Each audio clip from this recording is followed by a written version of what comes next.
All right, y'all. My name is Johnny, and this is live with Johnny. We're in the studio, relaxing, chilling. You feel what I'm saying? Um, y'all know it's hot outside, so this is how we gonna rock it. I'm a man, though. A man should be able to take his shirt off.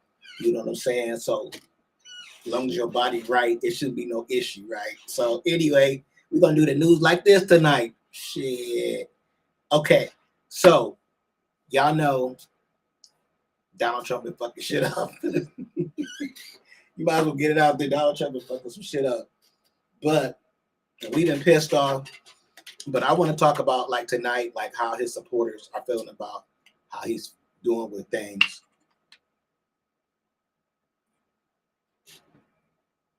I'm just really being funny and lighthearted.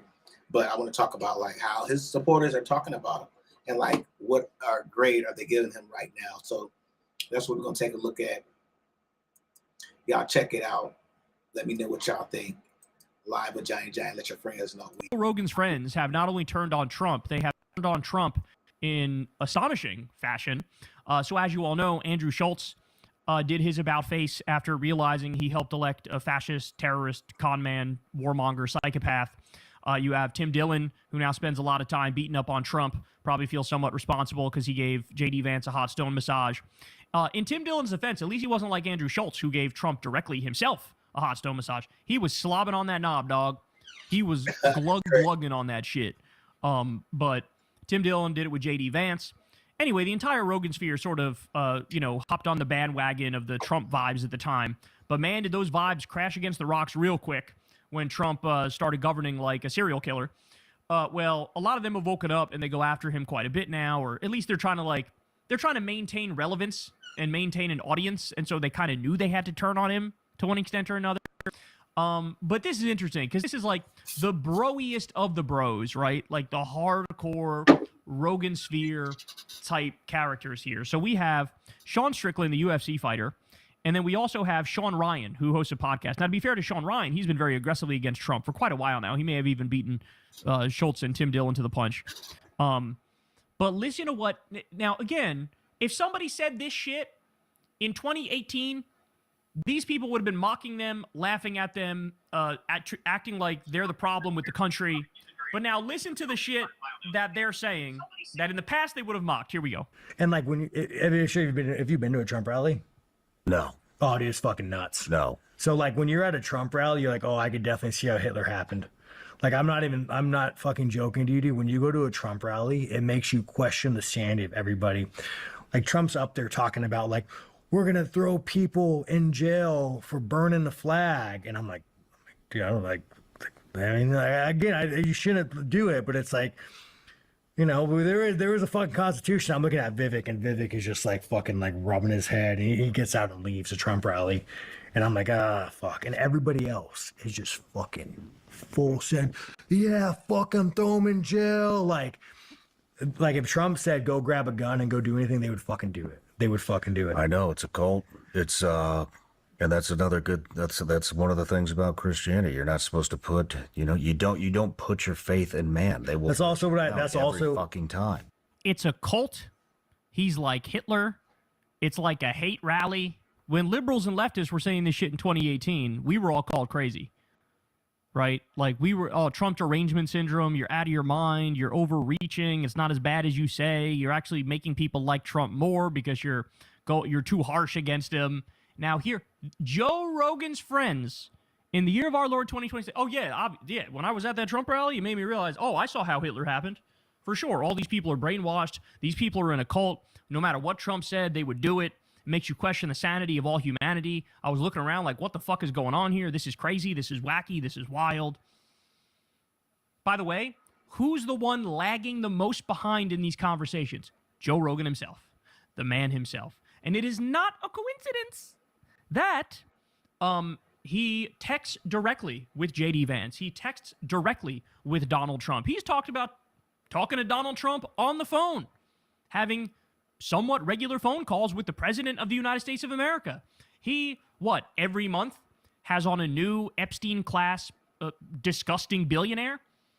Whether it be Peter Thiel or Mark Zuckerberg or Elon Musk 87 times or Mark Andreessen or any of the other fucking scumbags he has on. He's part of that club. So the guy who theoretically on paper was more progressive and to the left of all of his buddies. On paper, you go back to Trump's first term, on paper, Joe Rogan is to the left of Tim Dillon. He's to the left of Andrew Schultz. He's to the left of Sean Ryan. He's to the left of Sean Strickland. He's to the left of all of these people. Somehow now, he's lost his way so thoroughly and so completely that all these people who are to his right have seen the truth and been more honest than he has been. He is completely and utterly blinded by his personal friendships with these people and probably the fact that he got $1 gazillion from his fucking Spotify deals and whatnot. He's now richer than God. He's got more money than he knows what to do with. And so he's hanging out with other people who got more money than they know what to do with. And so they're having secret conversations about building doomsday bunkers and enhancing your life using AI and downloading your consciousness and, biohacking and all this fucking bullshit. Completely and utterly disconnected from the lives of regular people. Doesn't know what it's like to struggle to pay a fucking bill.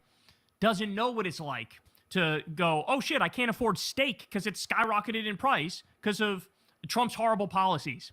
Doesn't know what it's like to go, oh shit, gas is over $4 a gallon. That sucks. I'm struggling here. And the guy who was both to the left of these other guys and conspiracy-minded, now all of a sudden he can't see any conspiracies. All of a sudden the conspiracy... Here you have a guy who's mentioned in the Epstein files 1 million fucking times. 1 million times. Somehow Rogan has not put two and two together that Trump is in the Epstein files, and he's probably a co-conspirator with Jeffrey Epstein. Hasn't put that together. Hasn't mentioned the name Katie Johnson on his podcast, the 13-year-old who accused Trump of raping her. Hasn't mentioned that 2011 email that Epstein sent that's in the Epstein files where he said Trump is at his house with one of the victims and he's been there for hours, meaning there's pictures and video of Trump with underage girls.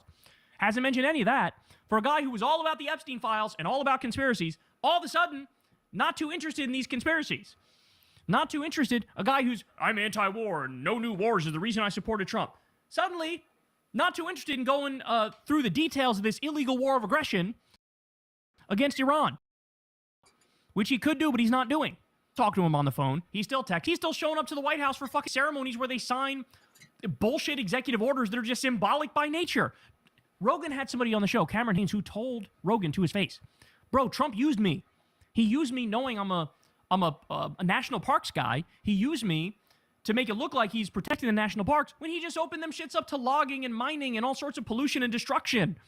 He didn't care about that issue at all. He just used me for popularity. He had Cameron Haynes say that to him, and Rogan was sitting there fucking stone-faced, not realizing, bro, he's calling you out directly. Because Trump signed a fucking executive order that was like, oh, we're going to maybe deregulate Ibogaine or some other psychedelic substances. We're going to look into, like, rolling that back.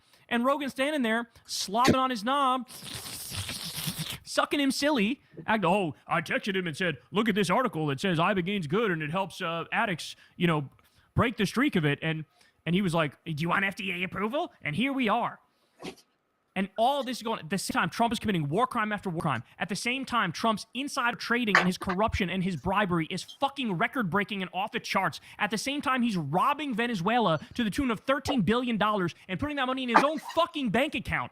Robbing the sovereign wealth of a country after kidnapping their president. Rogan's got nothing to say about any of it because he's in the club.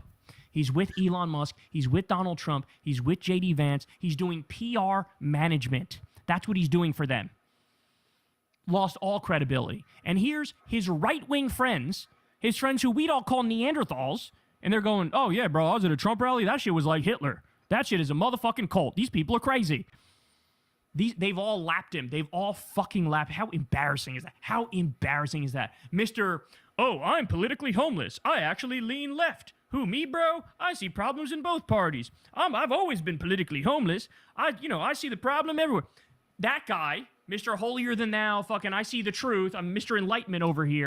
That guy is still riding hard for the pedophile, terrorist, rapist, war criminal, con man known as Donald Trump. Whereas these guys, who should be further right, are going, oh yeah, he's like Hitler, bro. This shit is crazy.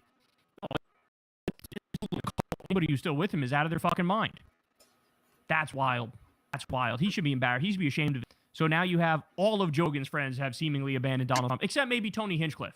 But Tony Hinchcliffe is desperate to take Trump to Slurp City like Joe Rogan does. That's what he wants to do. Hey, y'all, do me a favor and like and subscribe. It helps out big time in the algorithm. Click the...